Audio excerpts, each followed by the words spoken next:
6260174231। ये मेरा WhatsApp number है, इस पर आप अपना नाम लिख के भेज दें ताकि फ्यूचर में कोई भी इंपॉर्टेंट नोटिफिकेशन या अपडेट्स हो वो आपसे मिस ना हो और वो आपको डायरेक्टली आपके व्हाट्सअप नंबर पे मिल जाए।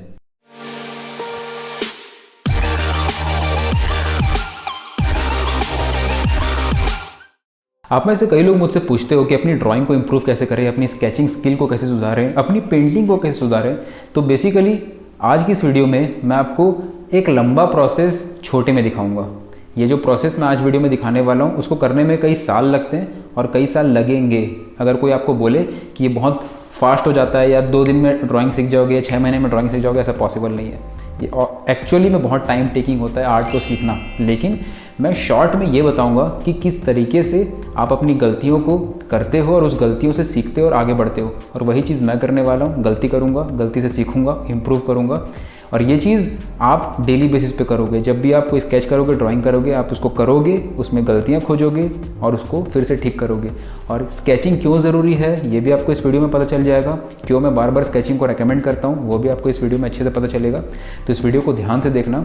एंड इससे पहले कि इसमें लेसन को शुरू करूँ, मैं अपने इंस्टाग्राम अकाउंट पर डेली बेसिस पे अभी आर्ट के लेसन शेयर कर रहा हूँ।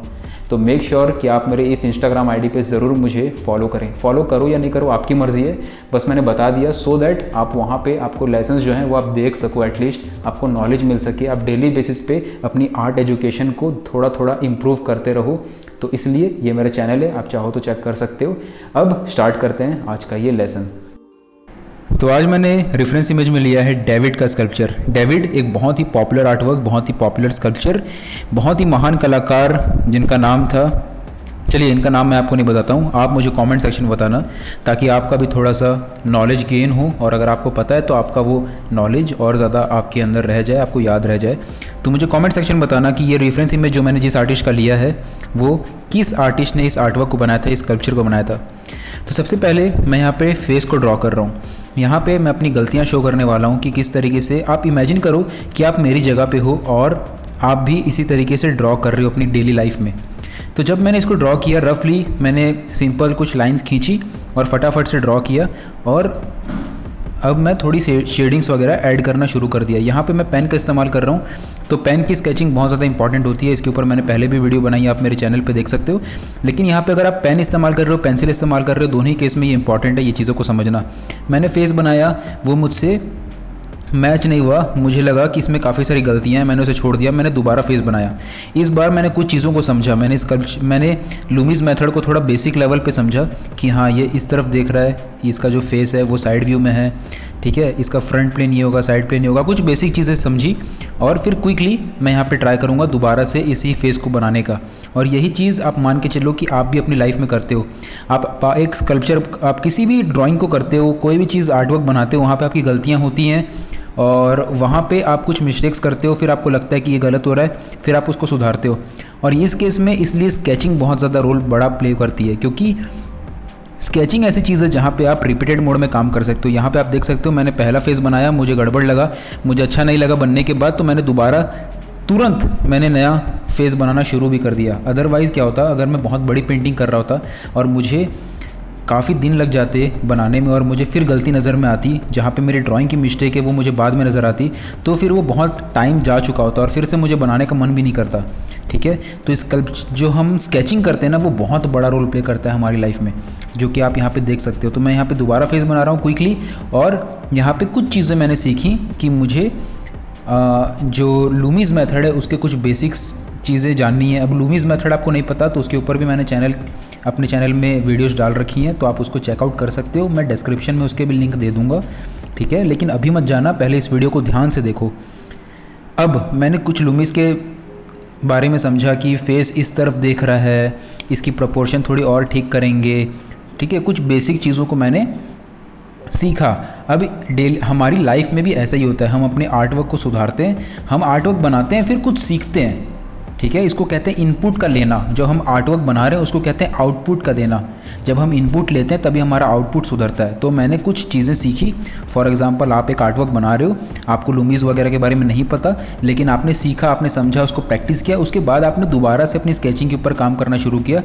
इस केस में कुछ चीज़ें आपकी सुधरेंगी, ठीक है। जैसे कि अभी आप मुझे देख रहे हो, मैं ड्रॉ कर रहा हूँ और कुछ चीज़ें पहले वाले पोर्ट्रेट के कंपैरिजन में, पहले जो मैंने फेस का ड्राइंग किया उसके कंपैरिजन में कुछ चीज़ें अभी थोड़ी और सुधरती हुई नज़र आएंगी। वो इसलिए कि कुछ चीज़ें मैंने मान के चलिए कि यहाँ पे कुछ चीज़ें समझी कि हाँ ये गलती हो रही है, इसको ठीक करना है, इन चीज़ों को सुधारना है, ये सब मैंने जाना और उसको फिर मैं बनाता चला गया।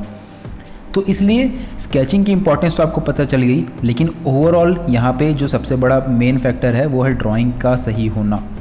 ड्राइंग का पार्ट होता है स्केचिंग, ठीक है। ड्राइंग एक बड़ा सेक्टर है मान के चलो, और उसका एक पार्ट है स्केचिंग करना। तो ओवरऑल ड्राइंग का पार्ट मजबूत होना ज़रूरी है। जो भी चीज़ यहाँ पे मैं कर रहा हूँ वो तभी इम्प्रूव कर सकते हैं तब जब हम ड्राइंग के लेवल पे उसको सीख रहे हैं। मैंने पहला चेहरा बनाया, उसमें मुझे गलती नज़र में आई। क्यों गलती नज़र में आई? क्योंकि ड्राइंग के लेवल पे गलती थी। अब उसके ऊपर मैं कलर कर दूंगा और मुझे गलती नज़र में आएगी, तो इसका मतलब ये नहीं कि कलर के कारण गलती हुई। 99% चांस है वो गलती इसलिए हुई क्योंकि ड्राइंग के लेवल पे मिस्टेक थी। ये चीज़ें आपको क्लियर हो रही हैं?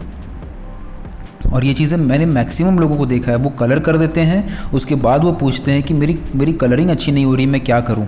लेकिन आपको समझना पड़ेगा, कलरिंग के ऊपर आपका बेस मजबूत नहीं होता, आपका बेस मजबूत होता है आपकी ड्राइंग के लेवल पे। क्विक फन फैक्ट, ये जो रेफरेंस इमेज मैंने यहाँ पे ली है, उस आर्टवर्क का नाम है डेविड, और ये स्कल्पचर को जिस आर्टिस्ट ने बनाया है उनका नाम आप मुझे कमेंट सेक्शन में बताओगे। लेकिन क्या आपको पता है कि ये पहले मिला था लियोनार्डो दा विंची को सेम स्कल्पचर बनाने के लिए, लेकिन उन्होंने मना कर दिया था। उसके बाद इन आर्टिस्ट को पूछा गया, जिनका नाम आप कमेंट सेक्शन में बताओगे, इसलिए मैं नाम नहीं बता रहा हूँ, ओके। लेकिन पहले लियोनार्डो दा विंची को पूछा गया था, उन्होंने मना कर दिया था। अब क्योंकि उन्होंने मना कर दिया था और इन आर्टिस्ट ने इस स्कल्पचर को बनाया, ये स्कल्पचर दुनिया का सबसे one of the most famous sculpture है। और जो आर्टिस्ट है जिनको पहचान मिली वो भी इस स्कल्पचर की वजह से मिली। कई साल लगे स्कल्पचर को बनाने में और लगभग 2 साल से भी ज़्यादा इन्होंने मेहनत की स्कल्पचर को कम्प्लीटली डिज़ाइन करने में। और ये जो आर्टिस्ट हैं जिनका नाम आप कमेंट सेक्शन में बताओगे ताकि आपकी भी नॉलेज गेन हो, ये आर्टिस्ट ने ये स्कल्पचर को सिंपल एक ब्लॉक में बनाया था। एक पत्थर का टुकड़ा उसी स्कल्पचर से बनाया, कोई एडिशन नहीं, कोई चीज़ें ऐड नहीं की, बस एक पत्थर से बनाया था। और इनकी एक फेमस कोटेशन भी है। वो कोटेशन ये थी कि स्कल्पचर वही है पत्थर में, आर्टिस्ट का काम है सिर्फ जो एक्स्ट्रा पीस है उसको हटाना। कितनी खूबसूरत बात कही है, ये सोच के देखो आप। वैसे ही हम भी जो ड्रॉ कर रहे हैं, पेपर में ड्राइंग है ऑलरेडी, हमारा काम है उस ड्राइंग को खोजना। इन आर्टिस्ट ने भी ये बात कही थी कि जो पत्थर मैं ले रहा हूँ, जो भी चीज़ पत्थर, जो भी मार्बल जिसके ऊपर हम स्कल्पचर बनाते हैं, वो ऑलरेडी वो स्कल्पचर उसके अंदर कैद है। हम आर्टिस्ट क्या करते हैं, एक्स्ट्रा जो ऊपर पत्थर लगा हुआ है उसको हटाते हैं ताकि अंदर जो आर्टवर्क छुपा है वो आज़ाद हो सके। तो ये खूबसूरत सी लाइन के साथ अब इस लेसन को कंटिन्यू करते हैं आगे। तो यहाँ पे फिर से मैं चीज़ों को ड्रॉ कर रहा हूँ और वहाँ अभी शेडिंग ऐड कर रहा हूँ। शेडिंग इन द सेंस कि मैं वैल्यूज़ ऐड कर रहा हूँ। लेकिन अब मुझे अगेन फिर गलती नज़र में आई। अब मैंने मान के चलिए कि कुछ और चीज़ें सीखी। अब मैंने लूमिस को और बेहतर तरीके से सीखा कि यहाँ पे जो ये स्कल्पचर है डेविड का, वो राइट मतलब एक डायरेक्शन में देख तो रहा है साइड की तरफ, लेकिन उसको हम नीचे से ऊपर देख रहे हैं। मतलब हमारी जो आंखें हैं, जो व्यूअर है वो नीचे खड़ा है और डेविड का चेहरा ऊपर है, तभी उसके चिन के नीचे वाला जो हिस्सा है वो नज़र में आ रहा है। तो ये कुछ बातें मैंने ऑब्ज़र्व की और उसके बाद मैं अगेन ड्रॉ कर रहा हूँ। और इस बार मैं और चीज़ों को ध्यान में रखूँगा जो मैंने अभी ऑब्ज़र्व किए हैं, और इस बार चेहरा और बेटर तरीके से मैं बनाने की पूरी कोशिश करूँगा। और ये मान के चलो कि यही चीज़ आप अपनी प्रैक्टिस के दौरान आपको इम्प्लीमेंट करनी है। आपने बनाया, फिर आपने कुछ और सीखा, ठीक है। इस बात को बहुत ज़्यादा दिमाग में रखना कि आप ऐसा नहीं कि हम सिर्फ बनाते जाएं, सिर्फ प्रैक्टिस करते जाएं तो सब कुछ इम्प्रूव हो जाएगा, ठीक है। सबसे इम्पॉर्टेंट चीज़ ये है कि हम प्रैक्टिस करें, लेकिन हर प्रैक्टिस के बाद हम ये नोटिस करें कि गलती क्या हो रही है और उस गलती को सुधारने के लिए हम क्या कर रहे हैं। क्या हम ऑब्ज़र्व कर रहे हैं, क्या हम अपने स्किल के ऊपर और काम कर रहे हैं। इस केस में लूमिस का एग्जांपल मैंने दिया, वैसे ही हर एक केस में चीज़ें अलग अलग हो सकती हैं। कभी शेडिंग में मिस्टेक आती है तो हमें वैल्यू सीखना पड़ता है, कभी चीज़ें सही जगह पे नहीं बन रही होती तो हमें प्रपोर्शन सीखना पड़ता है। और ये कैसे सीखते हैं हम? अब आप पूछोगे कि इसको कैसे सीखें, ये ऑब्जर्वेशन से आएगा, ठीक है, और लर्निंग से आएगा। जितनी ज़्यादा लर्निंग लोगे, जितनी ज़्यादा चीज़ें समझोगे, जैसे आपने अभी ये वीडियो देखा तो आपको एक चीज़ यहाँ पे सबसे इम्पॉर्टेंट चीज़ मैं बताने की कोशिश कर रहा हूँ कि स्केचिंग बहुत इंपॉर्टेंट है, पहला बात। दूसरा बात कि जब आप स्केच करो, आप अपनी गलतियों को हर एक स्केच में ऑब्जर्व करो कि यहाँ पे मेरी ये गलती हुई, यहाँ पे मेरा ये मिस्टेक हुआ, अगले बार से नेक्स्ट स्केच में मैं इस चीज़ को सुधारूंगा, इस स्केच को अगले स्केच में मैं इस चीज़ को सुधारूंगी। ये माइंडसेट जब तक रखोगे आप, आपका हर एक बार कुछ चीज़ें आपको समझ में आती चली जाएंगी। ठीक है,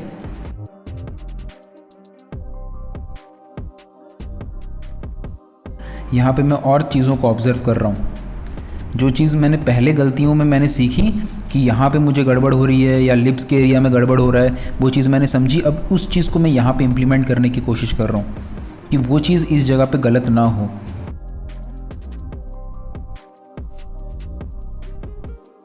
आमतौर पे किसी भी आर्ट वर्क को फेमस होने में काफ़ी ज़्यादा वक्त लग जाता है, खासकर जो पुराने आर्टिस्ट हैं उनके वर्क को पहचान मिलने में काफ़ी टाइम लगी। बट डेविड का स्कल्पचर ऐसा स्कल्पचर था जिसको बहुत ज़्यादा और बहुत जल्दी पहचान मिल गई, बहुत ज़्यादा ये पॉपुलर हो गया। ये देखने में न्यूड है, ये न्यूड स्कल्पचर है, तो आपको लग सकता है कि ये कुछ अजीब सा है, लेकिन इसको रिलीजियस स्कल्पचर माना जाता है। इसके अलावा एक और बहुत दिलचस्प बात यह है कि इस स्कल्पचर को देखने के लिए जो भीड़ इकट्ठा हुई, करीब एक साल में 70 से 80 लोग इस स्कल्पचर को देखने आए थे, जिसके कारण एक हल्का सा भूकंप का झटका यहाँ पे महसूस किया गया था, जिसकी वजह से स्कल्पचर में थोड़ी बहुत दरारें भी आई थी, लेकिन उसे फिर रिस्टोर कर दिया गया।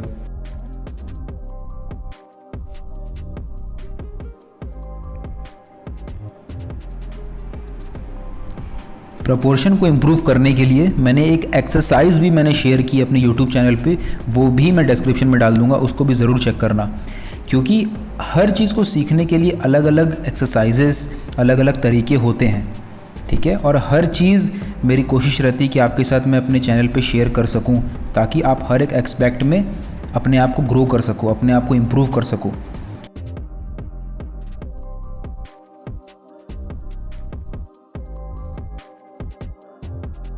और जब आप देख रहे हो अभी कि मैं शेडिंग ऐड कर रहा हूँ, या फिर वैल्यूज़ बोल सकते हो या शेड बोल सकते हो, मेन चीज़ है कि जो भी मैं वैल्यूज़ ऐड कर रहा हूँ, लाइन ड्राइंग होने के बाद जो नेक्स्ट स्टेप है, जब हम डार्कनेस और लाइटनेस को देखते हैं, कौन सी चीज़ में डार्क है, कौन सी जगह में लाइट है, तो उस जगह पे भी हमें ये देखना है कि किस चीज़ को हम कितना डार्क और कितना लाइट कर रहे हैं।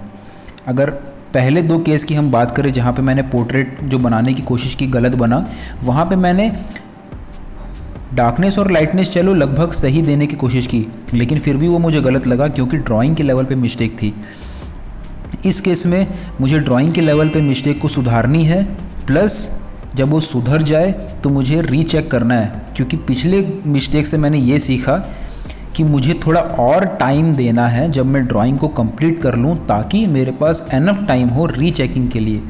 काफ़ी लोग सेम मिस्टेक करते चले जाते हैं क्योंकि वो ड्राइंग करते हैं फटाफट और जल्दी से जल्दी शेडिंग के पार्ट में, कलरिंग के पार्ट में हाइपर रियलिज़म करना है, ये सब थॉट के साथ आगे बढ़ते चले जाते हैं, जिसके कारण उनका ड्राइंग हमेशा कमज़ोर ही रह जाता है। लेकिन आपको समझना है कि आपको रुकना है और शुरू से लेके, जब से आपने शुरू किया अपना ड्राइंग को प्लेसमेंट करने से, उस लेवल से लेके आपको चेक करना शुरू करना है कि वहाँ से कोई गलती तो नहीं है। एक बार आपको लगने लगे कि मेरा ड्राइंग सही लग रहा है, यहाँ पे मुझे सब कुछ सही लग रहा है, तब आप चीज़ें जब ऐड करते चले जाओगे तो वो अपनी अपनी जगह पे आएंगी और आपको उस समय ज़्यादा मज़ा भी आएगा और आपकी चीज़ें सही जगह पे सही तरीके से बनेंगी। तो ऐसा कोई बात नहीं है कि मैं कर रहा हूँ स्केचिंग या फिर कोई दूसरा पर्सन कर रहा है या फिर कोई भी आर्टिस्ट कर रहा है तो उसकी कोई गलतियाँ नहीं होती। ठीक है, हर कोई गलती करता है, भले वो कितने भी बड़े आर्टिस्ट हों, उनकी गलतियाँ होती हैं। गलतियों से डिफ़ाइन नहीं होता कि वो कितने अच्छे आर्टिस्ट हैं, इस बात से डिफ़ाइन होता है कि वो अपनी गलतियों से कितना सीख रहे हैं। तो अगर आप अभी पोर्ट्रेट बनाते हो या फिर कोई भी आर्ट वर्क बनाने की कोशिश करते हो, तो ये नहीं है इम्पॉर्टेंट कि आप गलती ना करो। ठीक है, गलती तो आप करोगे ही और गलती करके ही सीखोगे, लेकिन उस गलती से सीख रहे हो कि नहीं सीख रहे हो वो मैटर करता है। उस गलती से सीखो, जितना आप अपने फील्ड के बारे में नॉलेज गेन कर सकते हो वो करो। वो सारी चीज़ें मायने रखती हैं, वो सारी चीज़ें डिसाइड करती हैं कि आप कितना आगे बढ़ोगे। ये डिसाइड नहीं करता कि आप कितना गलतियाँ करोगे। हो सकता है एक पर्सन बहुत गलतियाँ करता हो, एक पर्सन कोई गलती नहीं करता, बहुत अच्छा एक ही बार में बना ले रहा है, लेकिन इसका मतलब ये नहीं कि जो बहुत गलतियाँ करता है वो आगे नहीं बढ़ पाएगा, वो बढ़ पाएगा। इनफैक्ट वो उस पर्सन से जो गलतियाँ नहीं कर रहा उससे भी ज़्यादा आगे बढ़ सकता है अगर वो अपनी गलतियों से सीखना शुरू कर दे, क्योंकि उसको पता रहेगा कि क्या नहीं करना है। ओके। इसलिए सीखना ज़रूरी है अपनी हर एक मिस्टेक से। ऑब्जर्वेशन बहुत इम्पॉर्टेंट है और स्केचिंग इम्पॉर्टेंट इसलिए बहुत ज़्यादा हो जाता है क्योंकि यहाँ पे आप रिपीट कर सकते हो। अपनी एक स्केच को बार बार बना के हर एक स्केच में अपनी गलतियाँ खोज के उसको सुधार सकते हो और इससे आपकी लर्निंग की स्पीड बहुत ज़्यादा फास्ट हो जाती है, 10 गुना बढ़ जाती है जब आप स्केच करते हो बहुत ज़्यादा। तो अगर आपको आज का ये लेसन अच्छा लगा हो तो आप मेरी पूरी कंप्लीट ड्राइंग ट्रेनिंग का पार्ट बन सकते हो, ड्राइंग मास्टरी। इस ट्रेनिंग की वजह से काफ़ी सारे एस्पायरिंग आर्टिस्ट अपने करियर में ऑलरेडी आगे बढ़ रहे हैं। काफ़ी सारे लोगों ने बहुत अच्छा रिमार्केबल परफॉर्मेंस दिए, बहुत कम समय में बहुत कुछ सीखा है। और ये चीज़ें मैं इसलिए देख पाता हूँ क्योंकि हमारी एक प्राइवेट कम्युनिटी भी है ड्राइंग मास्टरी नाम की, ड्राइंग मास्टरी वॉरियर्स कम्युनिटी, जिसके अंदर जो भी ड्राइंग मास्टरी के स्टूडेंट हैं वो डेली अपने प्रैक्टिस वर्क जो भी ट्रेनिंग में सीख रहे हैं उसको पोस्ट करते चले जाते हैं। और कुछ महीनों के बाद मुझे ये रियलाइज़ होता है कि इस ट्रेनिंग के कारण काफ़ी सारे लोगों ने बहुत अच्छा ग्रोथ पा लिया है, बहुत अच्छे तरीके से अपने आर्ट करियर में आगे बढ़ रहे हैं। और इनफैक्ट इस ट्रेनिंग की ये जो लेसन आपने देखा इसकी भी रियल टाइम वीडियो मैं बोनस के तौर पे इस ट्रेनिंग में ऐड करने वाला हूँ। ओके, ये बोनस के तौर पे। रियल जो ओरिजिनल कंटेंट है वो तो बहुत सारा है, प्लस ये ट्रेनिंग की रियल टाइम वीडियो भी मैं ऐड करूँगा। और बाकी जितने भी ट्यूटोरियल्स बने हैं, जितने भी डेमोन्स्ट्रेशन बने हैं ट्रेनिंग के अंदर, वो भी रियल टाइम है। काफ़ी सारे आवर्स के अंदर वो ट्रेनिंग को मैंने रियल टाइम में सारी चीज़ें बारीकी से बताई है, वो भी स्टेप बाय स्टेप डिज़ाइन करके कि पहले क्या करना है, फिर उसके बाद क्या करना है, डेली बेसिस पे आपको क्या एक्सरसाइज करनी है, किन बातों का ध्यान रखना है, किसका नहीं रखना है, हर एक बात काफ़ी डिटेल में मैंने ड्राइंग मास्टरी ट्रेनिंग के अंदर बताई है। और इसके ऊपर स्टूडेंट्स के भी काफ़ी अच्छे रिव्यूज़ रहे हैं, जितने भी स्टूडेंट्स हैं उनके, तो उनके रिव्यूज़ भी आप पढ़ सकते हो। मेरे इंस्टाग्राम के हाईलाइट्स में मैंने शेयर किया है काफ़ी सारी चीज़ें। आपको जब मेरी वेबसाइट पे आप जाओगे यूनिवर्सिटी की, तो वहाँ पे ट्रस्ट पायलट के अंदर भी काफ़ी सारे लोगों ने बहुत रेकमेंड किया इस ट्रेनिंग को। और ये ट्रेनिंग इसलिए मैं बार बार शेयर करता हूँ कि इस ट्रेनिंग की वजह से बहुत लोगों को, बहुत सारे एस्पायरिंग आर्टिस्टों को हेल्प मिली है। तो अगर आप एक एस्पायरिंग आर्टिस्ट और इस फील्ड में ग्रो करना चाहते हो, ड्राइंग के ऊपर, प्रिंसिपल्स के ऊपर काम करके अपने बेस को स्ट्रॉन्ग करना चाहते हो, तो आई रियली बिलीव कि ट्रेनिंग आपको बहुत हेल्प करेगी। इसलिए नहीं कि मेरी ट्रेनिंग है, इसलिए क्योंकि ये हमारी ट्रेनिंग है। और जब से सारे स्टूडेंट्स ने, सारे मेंबर्स ने अपनी बातें, अपनी फीलिंग शेयर की है इस ट्रेनिंग के बाद, मैं फील करता हूँ कि इस ट्रेनिंग की वजह से कईयों को हेल्प मिल रही है, बहुतों को। और ये मेरा गोल है, मेरा विज़न है कि आगे भी बहुत सारे एस्पायरिंग आर्टिस्टों को मैं हेल्प कर सकूँ अपने यूट्यूब चैनल के थ्रू, अपनी ट्रेनिंग्स के थ्रू, अपने इंस्टाग्राम में जो मैं छोटे छोटे लेसन्स बनाता हूँ उसके थ्रू, जो भी मैं कर सकता हूँ मैं करते रहूँगा। तो अब मिलेंगे अगली वीडियो में। आपको जो भी और आपके डाउट्स होते हैं, जो भी आपके सवाल होते हैं, जो भी आपकी भावनाएँ होती हैं, मुझे कॉमेंट सेक्शन में ज़रूर बताना। मुझे पढ़ के बहुत अच्छा लगता है। हो सकता है मैं रिप्लाई नहीं कर पाता हूँ, पर मैं डेफिनेटली पढ़ता हूँ। मैं हर एक कमेंट पढ़ता हूँ, आप जितने भी बड़े कमेंट्स करो। ओके, मुझे बहुत अच्छा लगता है आपकी थॉट प्रोसेस, आपकी बातें, आप क्या सोचते हो वीडियो को देखने के बाद, आपको वीडियो समझ में आई कि नहीं आई, उससे कुछ आपने सीखा कि नहीं सीखा, ये सब सुन के मुझे बहुत अच्छा लगता है और मुझे और लगता है कि अब और मेहनत करनी है। तो बस इसलिए मिलेंगे अब अगले वीडियो में। Keep creating, keep loving your passion, keep doing a lot of hard work, keep learning a lot. Take care. Love you all.